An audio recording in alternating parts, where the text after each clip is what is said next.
going, class? Hopefully your day is going well. My purpose in this little discussion today is to just familiarize you and kind of give you a little bit more of a breakdown on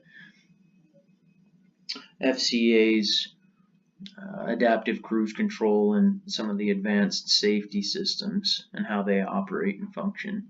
So in front of us right here we have a 2017-2018 Dodge Durango, the SRT model.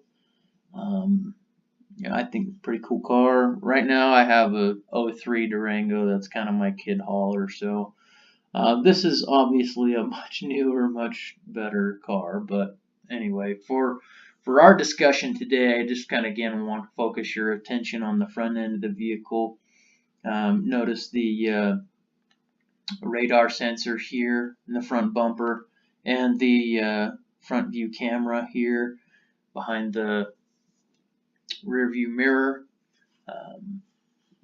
Today kind of the Chrysler refers to their cruise control as adaptive speed control, and again they're utilizing the radar and the front camera. They call it ACC for short. ACC works from a functional standstill to 100 miles an hour. So that's kind of the operating range in which it works.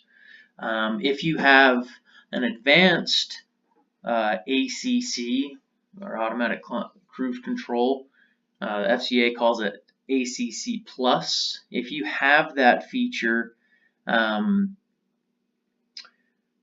it's just fully automatic. It'll stop the vehicle, it'll continue to go once the vehicle moves in front of you. If you have the base ACC model, the vehicle will bring you to a stop, and then when the car in front of you moves, the driver of this vehicle will either have to tap the accelerator to resume that automatic cruise control function. So that's just with the basic ACC. ACC Plus is pretty much the exact same, only it will take off once it senses that the vehicle in front has moved, and the driver does not need to step on the accelerator pedal or just to tap the accelerator pedal to get the vehicle to go again. So again, ACC is their adaptive cruise control. If you have ACC Plus, that is a little bit one step above. You don't need to step on the accelerator pedal.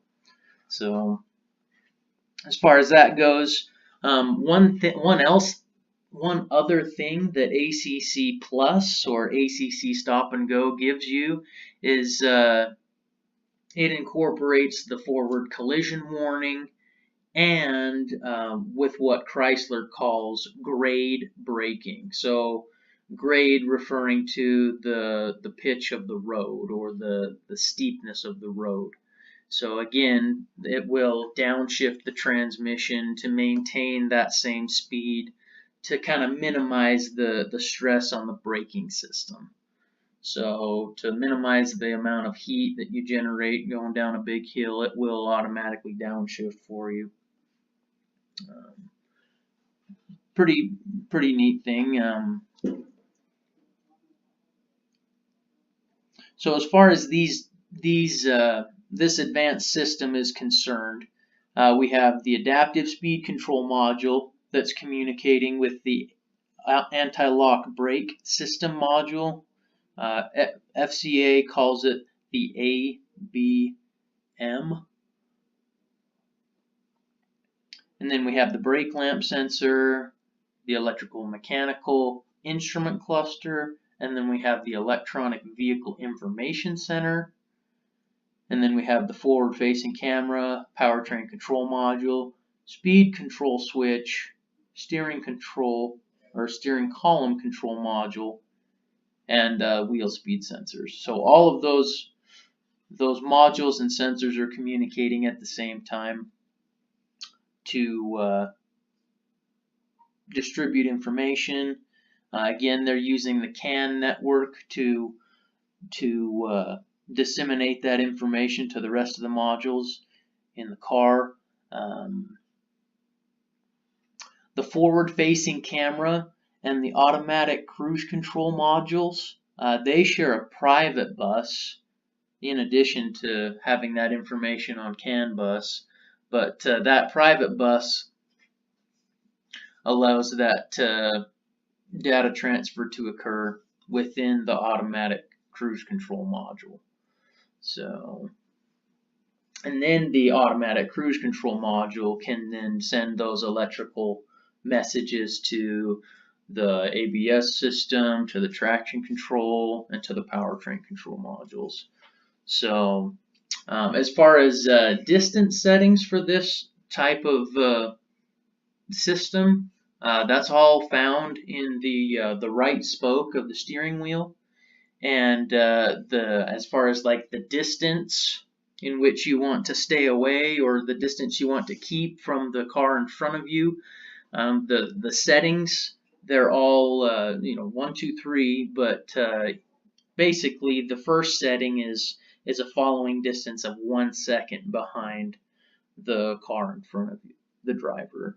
The 2 is 1.5 seconds following distance, and then 3 is a 2 seconds following distance. Just kind of a side note, if there are faults with any type of system, critical system, this ACC function will not operate. So if you have a fault in the engine speed sensor, so crank sensor, cam sensor, fly-by-wire throttle body, if you have accelerator pedal position fault, if you have turbo sensors or bypass sensors, that will inhibit the ACC from operating. A couple others, I know some of the FCA vehicles have diesel options. If there are any high pressure fuel codes, that will also cause it to the ACC to not work. Fuel injector codes, obviously coil ignition issues, engine load sensors, clutch switch, brake pedal position. Any faults in any of those systems will cause ACC to not function. So anyway, that's just a pretty brief overview. Hopefully it gave you a little bit more information than just walking around the vehicle. But feel free to listen to this over and over again if you need.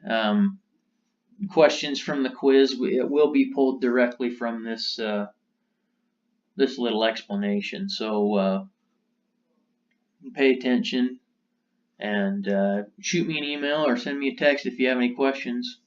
Again, hope you have a great day, and we'll talk to you soon.